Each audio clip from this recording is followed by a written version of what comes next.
इधर संभल के विवादित ढांचे पर हरा रंग होगा या भगवा, अब इस सवाल को लेकर राजनीति शुरू हो गई है, क्योंकि हिंदू पक्ष कह रहा है कि अगर हरा रंग हुआ तो भगवा भी कराया जाएगा, क्योंकि मस्जिद नहीं बल्कि वो हरिहर मंदिर है। और इसी को लेकर दर्शकों लगातार सवाल भी खड़े हो रहे हैं। लेकिन हिंदू पक्ष, मुस्लिम पक्ष क्या कह रहा है, आइए जरा आपको बताता हूं। विवादित ढांचा हरा रंग से पुतेगा या फिर भगवा रंग से, क्योंकि हिंदू पक्ष कह रहा है कि भगवा रंग से पुताई होनी चाहिए। इधर मुस्लिम पक्ष कह रहा है कि हरा रंग होता है तो भगवा भी किया जाएगा। मुस्लिम पक्ष का कहना है रंग जैसा होता है वैसा ही होता आएगा। मुस्लिम पक्ष ये भी कह रहा है रंग को लेकर कोई डायरेक्शन नहीं है, और इधर हिंदू पक्ष ने कह दिया है कि हम इसको लेकर आवाज उठाएंगे।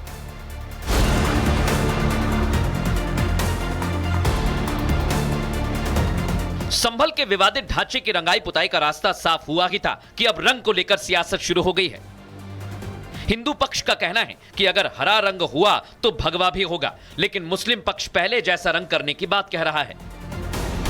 यहाँ पर जो रंगाई पुताई हो वो ना तो हिंदू के हिसाब से होनी चाहिए, अगर मुस्लिमों के हिसाब से होती है तो हिंदुओं के हिसाब से भी होनी चाहिए। अगर वो हरा रंग पोतने का प्रयास करेंगे तो हमारी मांग ये रहेगी कि उसमें भगवा पुताई हो, अन्यथा भगवा पुताई नहीं हो रही है तो उसमें हरे रंग की भी पुताई नहीं होनी चाहिए। रंग जैसा पहले से होता चला आया ऐसे ही होगा। किस तरीके का रंग पुताई?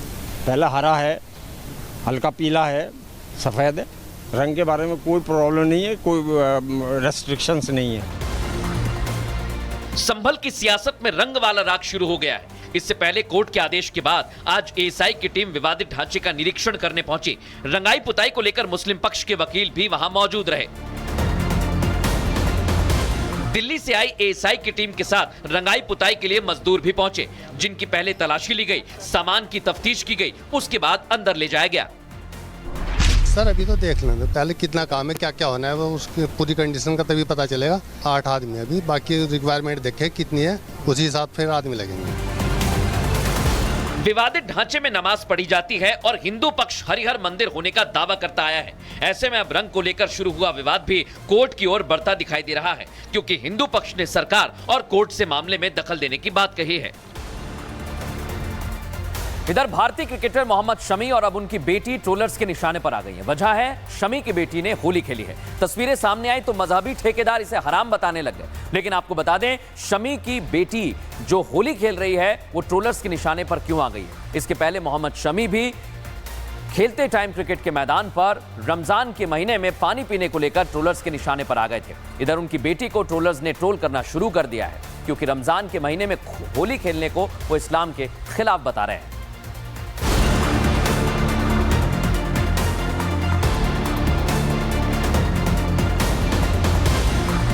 होली का त्योहार प्यार बढ़ाता है, लेकिन समाज में कुछ लोग ऐसे हैं जो रंग में भंग डालने की कोशिश करते हैं।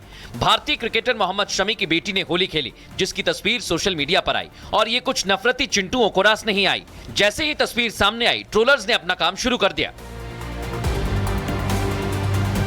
शमी की बेटी की होली वाली तस्वीर के नीचे किसी ने रमजान के महीने में होली खेलने पर शर्म की बात कही, किसी ने मुस्लिम होने पर ही सवाल उठा दिए, तो किसी ने लानत भेजी। एक के बाद एक ट्रोलर्स ने कमेंट कर सवाल खड़े किए। ऐसे ट्रोलर्स को लेकर जब रिपब्लिक भारत की टीम ने हिंदू धर्मगुरुओं और मुस्लिम स्कॉलर से बात की तो उन्होंने भी ऐसे लोगों को जवाब दिया। स्वामी चक्रपाणी ने ऐसे लोगों को तालिबानी सोच वाला बताया। जैसे मोहम्मद शमी जो क्रिकेटर है, उनकी पत्नी ने अपनी बच्ची का फोटो लगाया, उस पे जिस प्रकार से कुछ कट्टरपंथी इस्लाम का हवाला देते हुए कह रहे हैं कि इसको इस्लाम से खारिज करना चाहिए, इसलिए यह बड़ा दुर्भाग्यपूर्ण है और ऐसे लोगों पे सख्त कार्रवाई की जाने की आवश्यकता। इस्लाम में रंगों के साथ होली खेलना ये बिल्कुल जायज़ नहीं है, चाहे बच्चा खेले या बड़ा खेले। सवाल सबसे बड़ा ये है कि ये हिंदुस्तान मुल्क संविधान से चलता है। बड़ा नाम देखकर लोगों को कुछ भी करने पर ट्रोल करना शुरू कर देते हैं, ये उनकी घटिया मानसिकता है। ये पहली बार नहीं है जब मोहम्मद शमी को निशाने पर लिया गया हो। इससे पहले चैंपियंस ट्रॉफी के दौरान शमी की एनर्जी ड्रिंक पीने पर बवाल हुआ था और मजहबी झंडा लेकर चलने वालों ने रमजान के महीने को लेकर हमला बोला था। दर्शकों, इधर ओवैसी के गढ़ हैदराबाद से चौंकाने वाला वीडियो सामने आया। यहाँ होली के मौके पर एक शख्स मंदिर के अकाउंटेंट पर तेजाब से हमला कर देता है।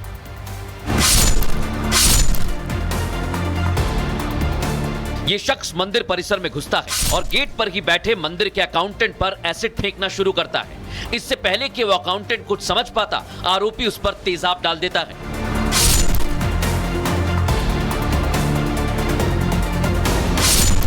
इस हमले के बाद अकाउंटेंट तिलमिलाते हुए अपनी कुर्सी से उठता है और अपने सिर को झाड़ने की कोशिश करता है। उसकी इस हालत को देखकर वहां मौजूद कुछ दूसरे लोग खड़े होते हैं और उसकी तरफ दौड़ते हैं।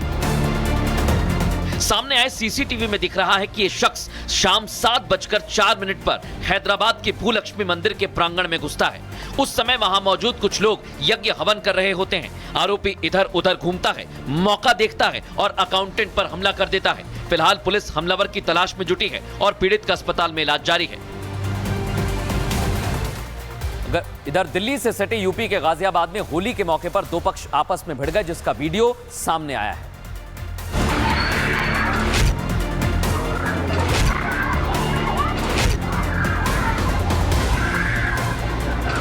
इस वीडियो में नजर आ रहा है कि होली के रंगों से रंगे कुछ लोग आपस में भिड़ बैठते हैं। एक शख्स दूसरे को नाली में गिरा गिराकर पीट रहा होता है।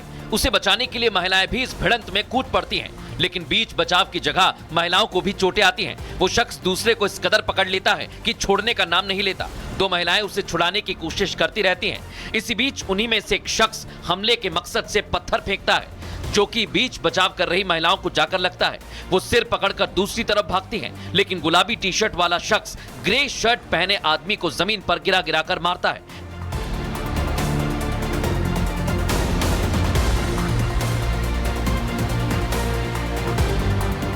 इस लड़ाई में एक दूसरा आदमी भी कूद पड़ता है। वो उसे लात घूंसे ईंट पत्थरों से मारना शुरू कर देता है। बताया जा रहा है कि दोनों पक्षों के बीच पहले से ही आपसी रंजिश चल रही थी और होली के दिन उनमें फिर किसी बात को लेकर विवाद छिड़ गया, जिसके बाद ये लोग मारपीट पर उतारू हो गए। खबर मिल रही है कि 19 मार्च को सुनीता विलियम्स की अंतरिक्ष में जो फंसी हुई हैं, उनकी वापसी हो सकती है।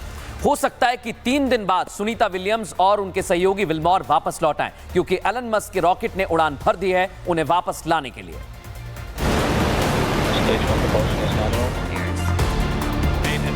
पिछले 9 महीने से स्पेस स्टेशन में फंसी सुनीता विलियम्स की वापसी का काउंटडाउन स्टार्ट हो गया है और वो तारीख भी सामने आ गई है जब सुनीता विलियम्स और विल्मोर अंतरिक्ष से पृथ्वी पर लौट आएंगे।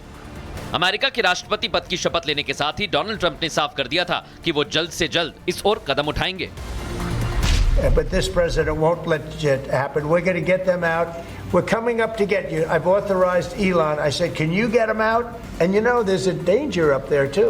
They can have some failures up there that would be very bad. You got to get them out. Biden and Kamala left up there.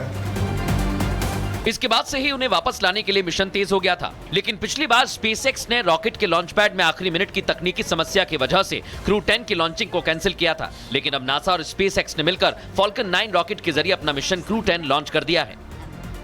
NASA ने फ्लोरिडा के कैनेडी स्पेस सेंटर में भारतीय समय के मुताबिक 4:30 बजे इस मिशन को लॉन्च किया। इसमें क्रू ड्रैगन कैप्सूल से जुड़ी 4 सदस्यों की टीम स्पेस स्टेशन के लिए रवाना हुई। फॉल्कन 9 से भेजा गया स्पेसक्राफ्ट इंटरनेशनल स्पेस स्टेशन पर डॉक करेगा। क्रू 9 और क्रू 10 के बीच हैंडओवर प्रक्रिया होगी और ये प्रक्रिया 19 मार्च को खत्म हो सकती है।